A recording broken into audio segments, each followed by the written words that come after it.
Hey, welcome to Tanya Outside In. We are holding in the middle of Perek Yud Gimel. Um, Yud Gimel, the Rebbe begins to answer questions that he asked at the very beginning of the Sefer. Okay, he began the Sefer by asking a whole load of questions. Um, Amongst them was why should you can't look at yourself as a Russia, because if you think of yourself as a Russia, then you're going to come to Atzvos and Leiv Ra. You're not going to be able to serve Hashem, but Simcha Utuv Leivav. Meaning that the first thing that Rebbe does in the Sefer, literally the first thing he does, is he establishes with you that Avodas Hashem can only take place Matoich Simcha Utuv Leivav. That is like the first thing the Tanya slams home is you can't serve Hashem if you're not b'simcha v'tiv levav. Now we know that there's once we've got things in order, yeah, we need to start pushing. It's like we need to work hard in our avodas Hashem, yeah, and that means that means cutting out pleasures that we needlessly are involved. Again, everyone in their right time, but eventually we get to that point where we have to start really exerting ourselves in our avodas Hashem. So how do you maintain simcha and tuv levav when you're doing that? Well, I'm not really gonna get into it. All I want to just say is that when I've got one of my sons is into his avodas Hashem, Baruch Hashem, and I say to him, look, work as hard as you like. Yeah, really push, push, push, push. The second you see your simcha levels dropping, or you start to feel atzbani, yeah, like atzbani, like angry and uptight and mochin the buy yourself some ice cream, go out, hang out, talk to you, do whatever you want, whatever you need to do. Just don't well, not whatever you need to do, but just that's like that goes above all of the avoiders. That goes above everything. Literally, just to make sure that you are not it doesn't go above everything, meaning you can't do avoiders for that, but to make sure that you're in a state of simcha. That is the only place where we can serve Hashem for. Okay. So that was the question that the Tanya asked. The Tanya brought a Mishnah, is it a Mishnah? 1 minute. Brought a Gemara that says that you should see yourself as a Rasha. Yeah. But it says Kurasha. And now we understand, the Tanya explains over here that Kurasha means not as a Rasha, but like a Rasha, meaning a Benoni. Why? Because a Benoni is a Rasha who acts like a tzaddik. That's a really good way to understand a Benoni. A Benoni is a Rasha who acts like a tzaddik. How does he act like a tzaddik?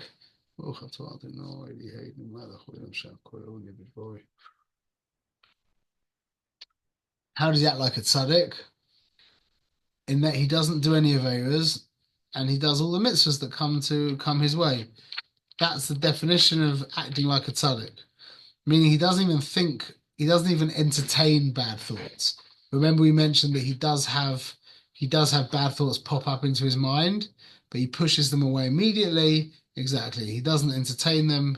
He's a big tzaddik. It's a very important thing to know that that experience of Benoni, for all intents and purposes, is a very deep righteous experience. It's the experience of he's a tzaddik. He's acting like a tzaddik. His inner world isn't aligned with Hashem, yeah, which in a sense makes him even greater than the tzaddik, because even though his inner world isn't aligned with Hashem, his behavior is aligned with Hashem, and that's really what matters.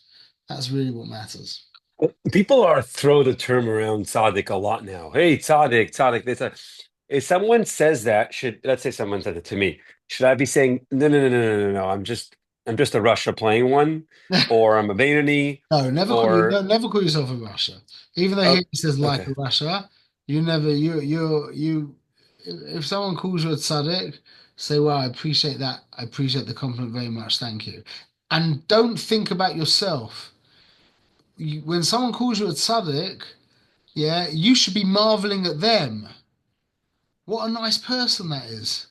They went out their way to say something nice to someone. Forget about me, Sadik Rush, whatever. The fact that you're actively trying to make me feel good, yeah. Shalom Blazer. We just said just an important point. Yitzi said, "What do you do if someone calls you a tzaddik? Should you say no? I'm not a tzaddik. I'm really a Russia behaving like a tzaddik."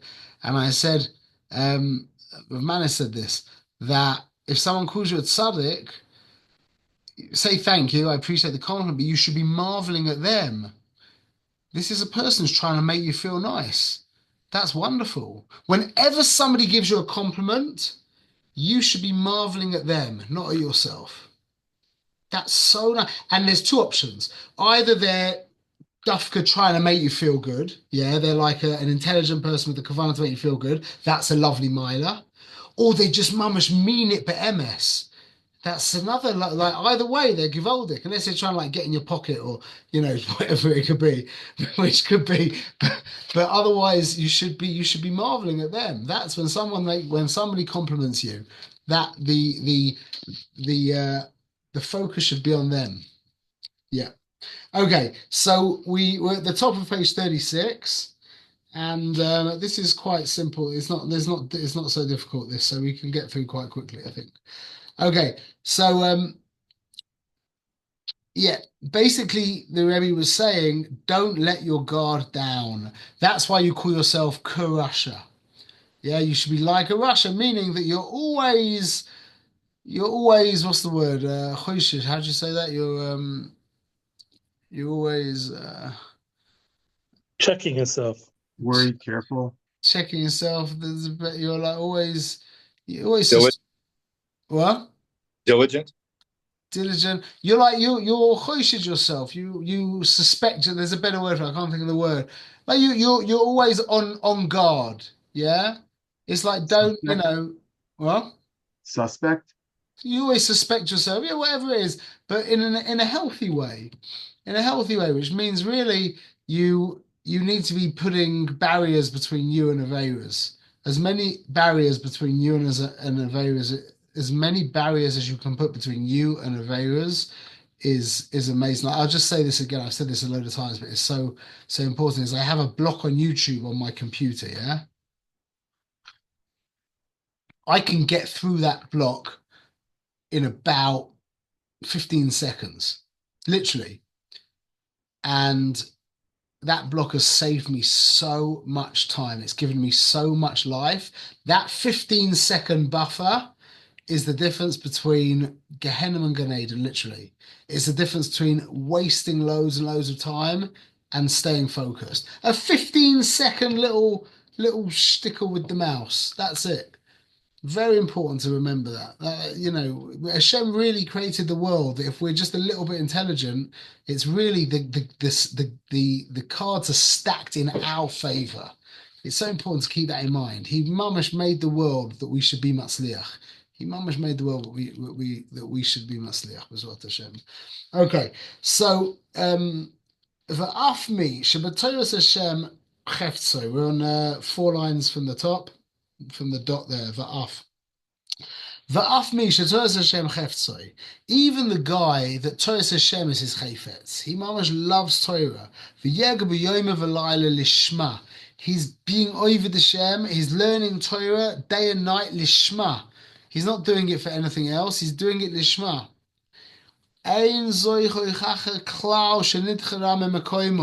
That is no proof that he pushed the Ra away from his heart. Even though he's learning Torah Lishma, he's not doing it for an ulterior motive. He's learning Torah Lishma and he's not stopping. He's mamash learning. That is no proof that the self-agenda of the heart has gone away. No proof at all. It's very possible that the essence of the Ra is still in its strength in its place in the left ventricle of the heart.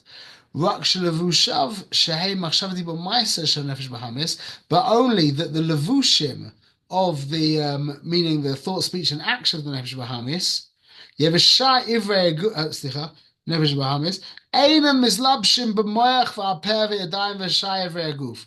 They do not become enclosed in the mind and the mouth and the hands and the rest of the limbs of the body, meaning that he doesn't give that side of himself reshus. He doesn't hand it the car keys. He doesn't hand it the car keys. Yeah, so it might be bouncing around. It's like the difference between your kid in the back of the car, yeah, or the kid in the driver's seat. So in the back of the car, he can make as much fuss as he likes, but there's no, he's got no control over the car. That's the difference between the Benoni and the Rasha. The Benoni never lets the kid sit in the driver's seat. The Rasha, every now and again, the kid gets to sit in the driver's seat. Yeah, so the Benoni's got the voices going on inside and got the desires going on inside, but he doesn't let them go. He doesn't let them express themselves. But over here, he's saying that he's not hearing the voices inside, and he's not going through this duality inside. Why? Why? Because he has the shlita, he has the dominance of the mind over the heart. What does that mean? And therefore, the nefesh lekis that is in the moyach primarily, moisheres be'er katana, it takes dominance over the small city, ivrei guf kulam, sheyiyu levush umakava l'shloish levusher, that the goof should be a garment and a vehicle for the levushim of the godly soul, for the thought, speech, and action of the godly soul, which are always in Torah and mitzvahs.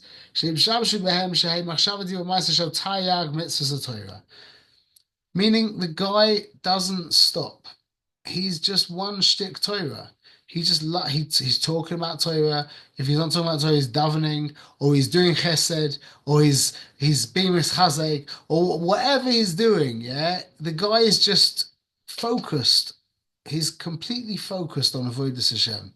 He's completely focused on the Taryag mitzvahs of Torah, and that doesn't mean you become some kind of like crackpot, like kind of thing like that. Yeah, that means you'll sit there with your family on a Shabbos afternoon and play checkers or whatever you play, or you'll talk shtuyot to your kids at the Shabbos table because that's what they need, and you'll go through. And one thing that's really important is you'll do the parsha with your kids. You'll go through the parsha at the Shabbos table. You'll sit there and say Aleph Beis with your son. Like, what's that? That's the most boring, annoying thing in the world to do. But not most, but it can be very boring and whatever. And you've got guests there. You could be having interesting conversations about Hashem. Yeah, no, that's very nice. But the avodah right now is to do Aleph Beis with your son. So it doesn't mean that you become. It just means that you're mamash constantly asking the Ribono Shel Olam, what do you need from me? How can I help? Hineni. Be'ezus Hashem. Aval mahuzvas musah nefesh lekis. However, the essence of the nefesh lekis, it does not have dominance over the essence of the nefesh bahamis, only over the levushim of the nefesh bahamis, meaning that the nefesh lekis never lets the nefesh bahamis take the keys and get in the driver's seat.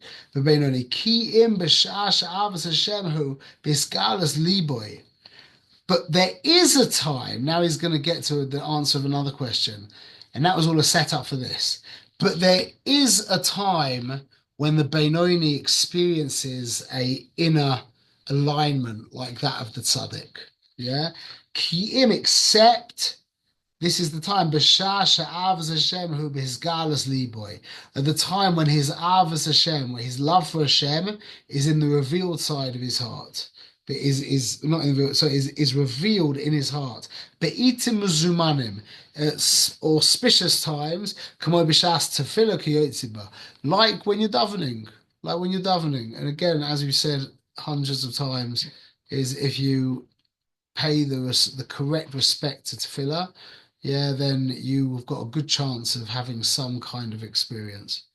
ואף גם זוהי זה פעם אין רק שתית ומשל לבד, because it's even Loim Yematz from the Pasha, from this part, from last week's Pasha, that it, or from 2 weeks Pasha ago, that in even so, Eino Ruk Shlita V'Mshala Levad, it doesn't have absolute Shlita, because there comes their Noivil, because there comes, when this one gets up, this one goes down, when this one gets up, this one goes down. Shenefesh Akis Misametzes Misgaberes Al Nefesh Bahamis B'Makor Gavur Shehi Bina, that the nefesh, the godly soul is misamates, it strengthens itself, yeah, over the nefesh bahamis. How does the nefesh lakis dominate the nefesh bahamis? Through his boinaness, through thinking, through constructive godly thinking. Yeah, and why is that? Because the makor of Gevura, which is the left side of the heart, which is where the Nefesh of Bahamis primarily lives, is Bina, which is above that in the spheres. Yeah, Bina's on the left side, which is Mishtashel down into Gevura. So by being Mizboinen in Gedulas Hashem, remember what you said, that means by thinking about anything that arouses you in regards to the Boin Shalom. Yeah, that's where your mamtik those dinim basically, the makor. So the source of the nefesh of Bahamis is from Bina. So you use the Bina, meaning your thinking mind, to neutralize the left side of the heart, so to speak, which is the Gavur, which is the Yetzer Hara in this case, in the Nefesh of Bahamis.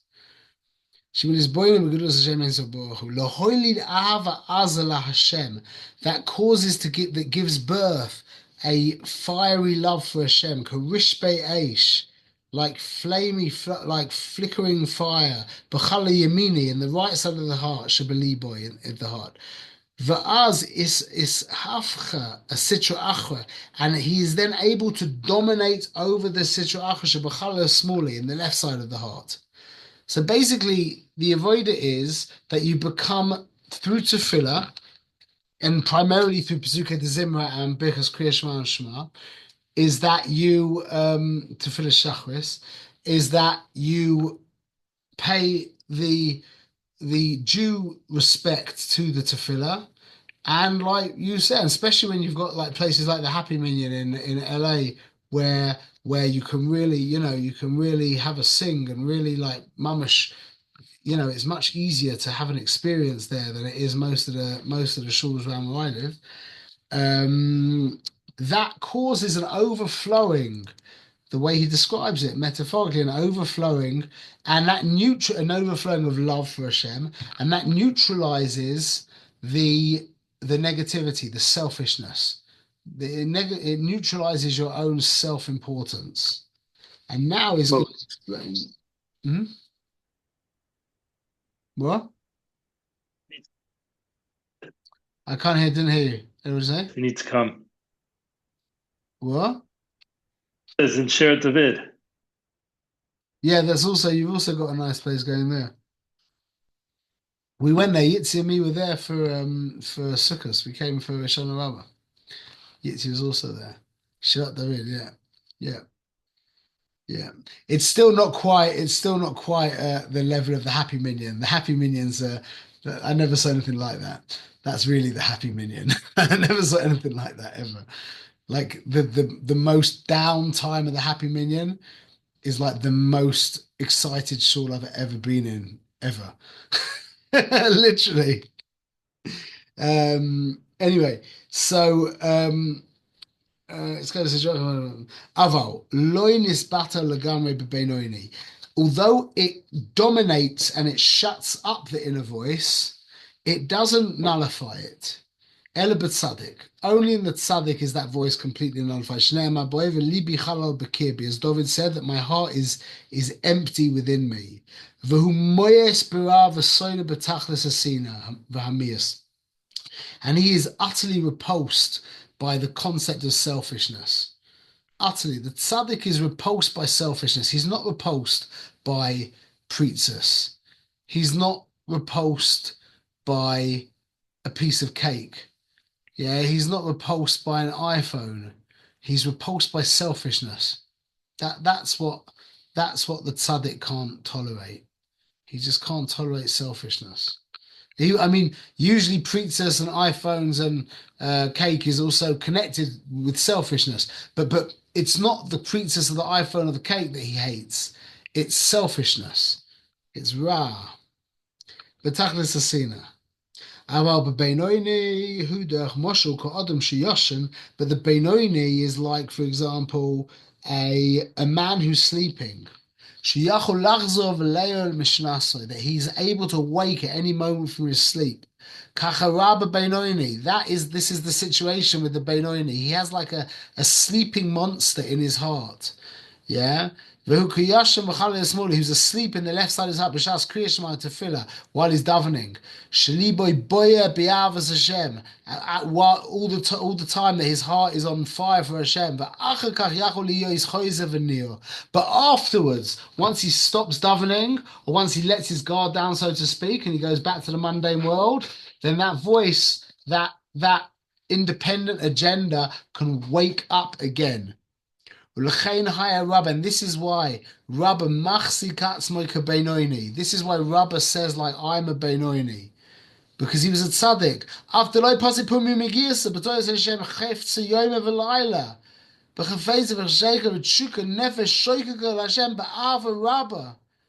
that he never stopped learning for 1 second, and he mamash loved learning Torah, and he had a huge tshuka, and he was plutzing for the Rebbeinu Shalom the whole time with an Ava Rabbah, k'b'sha'as Kriya Shema tefillah, just like when we're davening and saying Kriya Shema tefillah.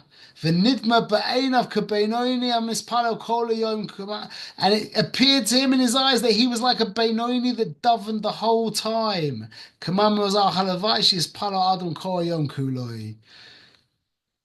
Rabba said in his heart, he's like, I'm sure, I know that I only love God. I know that I'm repulsed by Ra.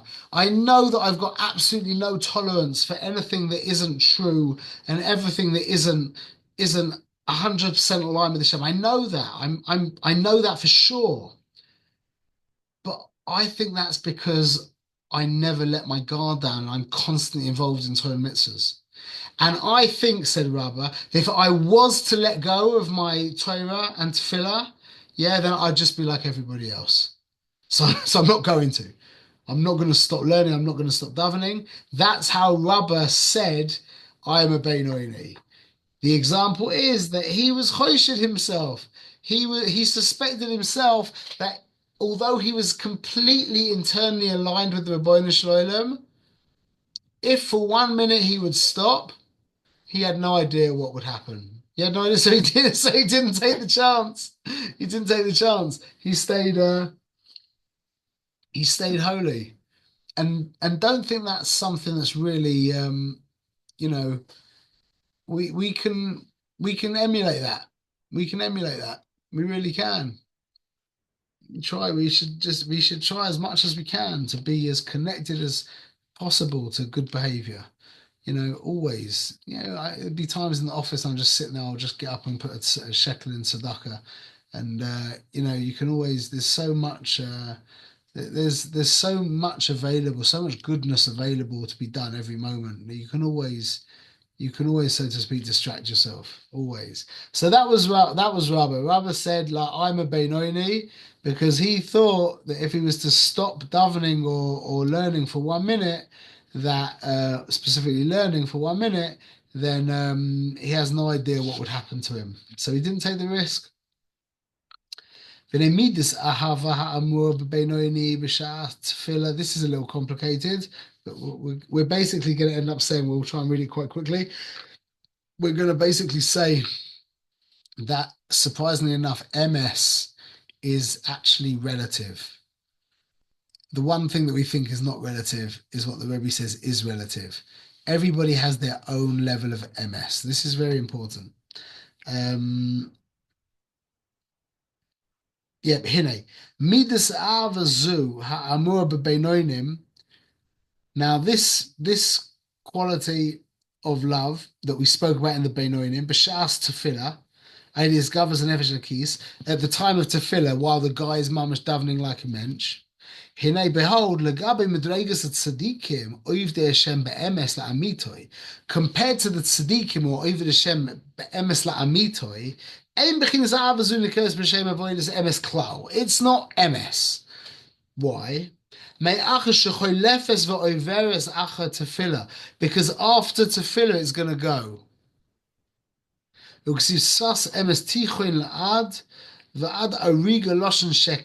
That's actually the Alter Rebbe's pasuk. Everyone has their pasuk at the end of this is his pasuk, Shnei.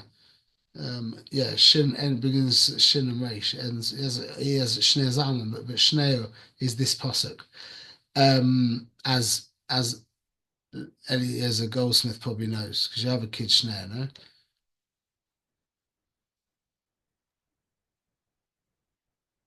Can't hear you, but you look nice. Anyway, so this is A Shmuel. what? I called him Shmuel Zalman instead of Shneur Zalman. See what hashbah you've had? You're joking. His name was Shneur Zalman, no? Shmuel Zalman. It was always Shmuel Zalman? Yeah. Yeah. Oh, wow. Okay. Zalmi. Maybe that's, I thought it was Shneur. Okay, fine. Daniel Katz has a Shneur Zalman. Yeah, Daniel Katz has a Shneur Zalman. Anyway, so this is a very important lesson.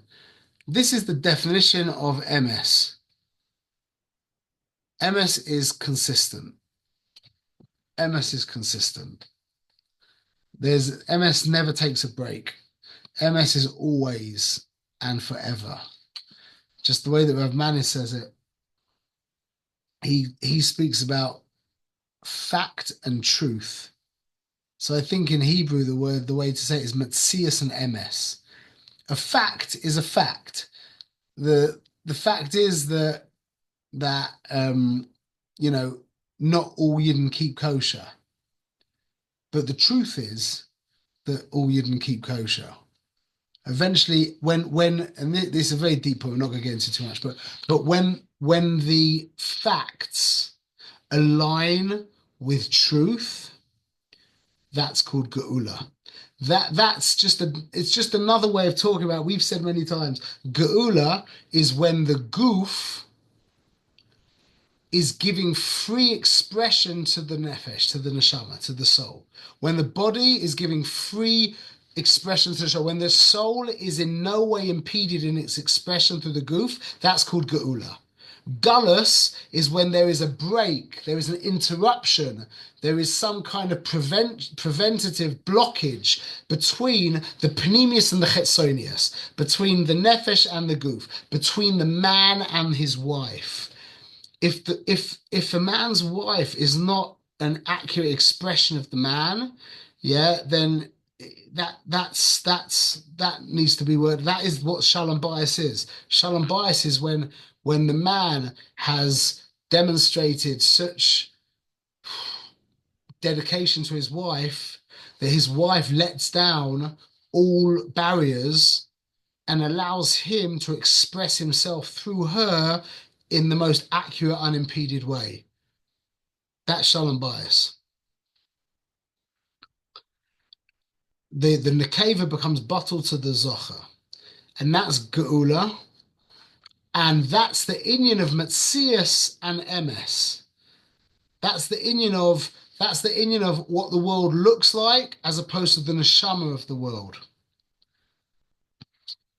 So MS is always not changing, whereas the Metzias, how it is, that is changing. And when the Metzias aligns with the MS, we're there. Baruch Hashem, we made it. That's what Hashem. So let's just finish off here. So he said, that's what he said. The idea of MS is that it's always. However, when we're in relation to the level of the Beinoni, Nikeres avoida tama be'emes la'amitoi. This is called an avoida tama, a tama, like an innocent. I don't know how to translate the word tam. Yaakov ish tam. A complete, an innocent, I'm not sure. Yeah, be'emes la'amitoi. By the Beinoni, our avoider by the tzaddik is sheker gamor. But by us, it's avoider tama be'emes la'amitoi. Emes la'amitoi, meaning you're right. Right now you love God, yeah? And in an hour from now, you're going to love pizza. And then in an hour from that, you're going to want to look at something that you shouldn't be looking at the internet, chas v'shalom. And then you're going to be loving God again. V'chule, v'chule, v'chule. All of that is when we are loving the Ribbono Shel Olam, when we are aligned with the Ribbono Shel Olam, that is emes la'amitoi. That is emes la'amitoi. Even though it's going to go away. That is emes la'amitoi. And we have to hold on to those moments. We have to cherish those moments. Absolutely cherish them. Because they're few and far between. But when we're zoicha to them, we have to cherish them. We have to remember them. We have to talk about them. We have to try and hold on to them. And they build on each other. So Hashem. Everyone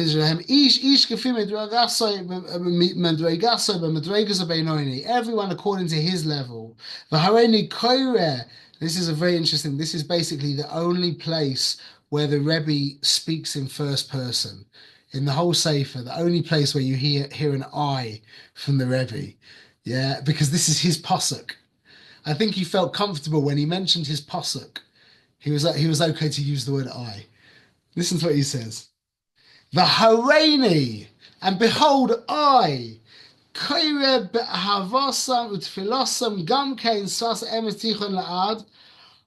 calling on their ava and on their tefillah that it's a svas emes tichon la'ad. The Rebbe testifies on our behalf. The Rebbe is taking achrayas for our avodah. He's turning around to the Ribbono Shel Olam and is saying, Ribbono Shel Olam, these Pashut Yidden, these Beinonim who are mamash, they're investing time into tefillah and they're doing their best and they're not always aligned. In fact, maybe most of the time they're not even aligned, yeah? But Kolzman, they are aligned. That is emes la'amitoi, and he gives us he says, V'hareini. He doesn't say that anywhere else in the Sefer. V'hareini koire ba'ahavasam utfilasam. I am calling on their love and on their tefillah, gamken svas emes tichon la'ad. Since that within the power of the godly soul,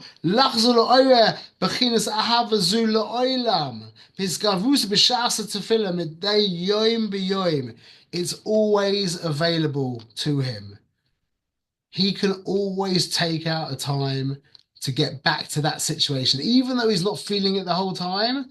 He knows that he can open up a safe, or he can go to shore, or not go to shore, he can daven, however he can do it, but it's always available for him to get back to there. You hear that? Through the right preparations. The Rebbe's not giving us a shortcut here. The Rebbe's just telling us how Chazal fixed it up. How did Chazal fix it up? They said, please, Kinderlach, please, invest at least 25 minutes into Bazooka Tezima, please. For yourself. It's not for us. We're fine. We're doing great. But you guys, it's really for you. That's what he's saying. Through the right hachana, through the right preparation. According to its level. The midah of emes is the midah of Yaakov, Hanikra, Bereach, Hatichoin, Hamavriach, Menakotza, Lakotza. It's talking about the pole that miraculously went through the middle of the Mishkan. of the crushim of the Mishkan. It kind of bent around. It went right through the middle. So that's called emes. That's Yaakov, this pole that went through the middle. Why? Meroima Milas Madrega ad Soif Kodargin, that comes from the top to the bottom and it goes all the way through the middle, meaning that wherever you are, no matter if you're like us or you're like Rasuma Zilberberg or Moshe Rabbeinu, it doesn't matter, yeah? You always have access to that pole. You always can get you can always get to the pole, and your MS will look different to his MS, but it's MS la Amitoi. Emes la'amitoi. V'chol ma'ila madrega mavriach toich nekudem sais. It goes right through the middle point. She nekudas u'bechinas midas emes shela, which is that is its specific level of truth. Umidas emes he nachla bli mitzarem, and the concept of emes is an inheritance that we receive, and it has no limits to it. Ve'ein l'shir l'mala ad roim milas, and it just goes and goes and goes, and you can constantly be accessing deeper levels of MS, deeper levels of MS in your own avoider, and you have to be courageous to. The only way you can go up in madrigas of MS is when you're courageous enough to look at yourself and say, right now, this isn't MS. And then you'll go to the next level of MS and you'll enjoy that. And then you'll see Hashem will send you a simon again. He'll send that person to say that thing to you, or he'll send that thing to happen to you, whatever it is. And you'll realize again that you're not there. And then you'll go up again, but only when you're open, only when you're, I can't think of another word. It's like courageous and open enough to be able to listen to the like, remember, finding out that you're not perfect is not going to kill you. In fact, it's the opposite. When you find out that you're not perfect and your wife throws that thing in your face that you can't bear, yeah, and or your kid says it like really like, that thing that you really hold dear. And your kid, just like my little kid yesterday said to me, my 3-year-old, 4-year-old, 3-year-old, he said to me, Abba, you like to fress, yeah? You like to fress. He saw me eating in the evening when I got home. I'm like, oh, that's terrible. My 3-year-old kid says, Abba likes to fress. Yeah, okay, let's get back to the drawing board. What are they? Truth. Yeah, Biduk. But without that, but you have to be able to look it in the face and smile. And it hurts. It hurts like hell, man. But you have to look it in the face and smile. And you say, you know what? I'm not perfect. And I've got a ways to go. And we're going to keep going. And you can keep looking at these things in the face. And it means when your wife says that thing to you, you're not going to get angry and defensive and moody and v'chule, v'chule. You're going to look at her. You're going to say, yeah, you're right. I need to work that out. Thank you. Thank you for pointing that out to me. Take some deep breaths, and then you just went up again. And it's going to happen again. And it'll happen again in another couple of days. It'll happen again. And the more you're available to it, the more it happens to you. And you start to get used to it. Or maybe that's just me.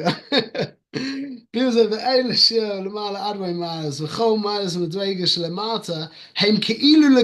to this. And every level that's below, the highest level of the level below is like the feet of the level above. Well, I'm going to finish on a beautiful moshel. Just 1 minute. Yes, beginners roish umoichin shamadregas tachtoinus. Hein lemata beginners ekvayim veragle madrega lyonin mehem kamay marazar ragle achayes connected kulan. That we just said that in Kabbalah Dikoloshes. Let's finish on this, but this is really, really special. Very, very important. Is that, I'm sure I've said this before, but when you're doing, let's say you're learning karate, yeah, or whatever it is, and you start with a white belt, and you go in and you're in the competition, and you're getting schmeiced. You've just begun, you've just got your white belt, you're just beginning, and they're knocking the hell out of you. And you're persistent, and you practice, and you work, and you start to climb your way up to the top.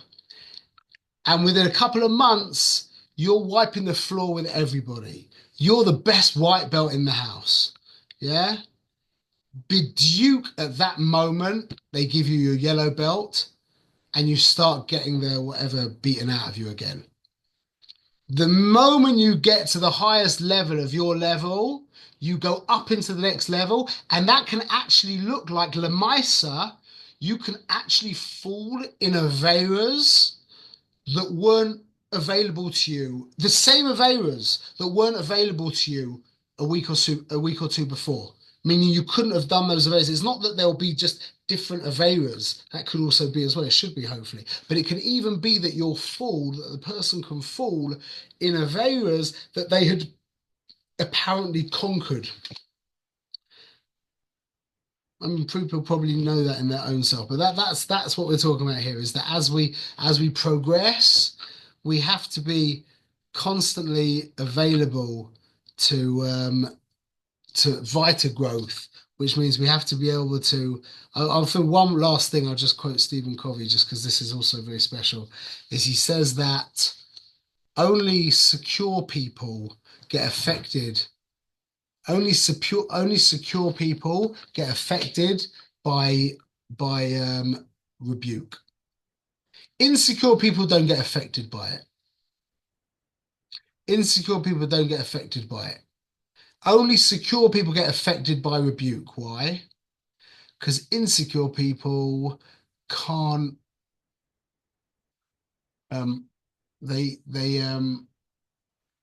It's too much for them. They're too vulnerable. For an insecure person to hear what you're saying about him, he can't go there. It would shake him to his very essence, engaging the essence. It will shake him to his very essence, so it just goes over his head. He's got nothing happens, it just bounces off. However, a secure person, he gets affected by your words of rebuke because he can afford to be. The insecure person can't afford it. The secure person can afford it. And that's what we need to be. We need to know that any rebuke that we receive, no matter how, like the way your kids can say those things to you, and the way your wife can say the exact thing that's just like the hardest thing in the world to hear, yeah, it's not going to kill you. And it's only going to make you stronger. And that's really, I think, the message of, for me, the main message of this chapter, B'ezrat Hashem, Shbi Zocher. Hazak Mats. Gosh, thank you.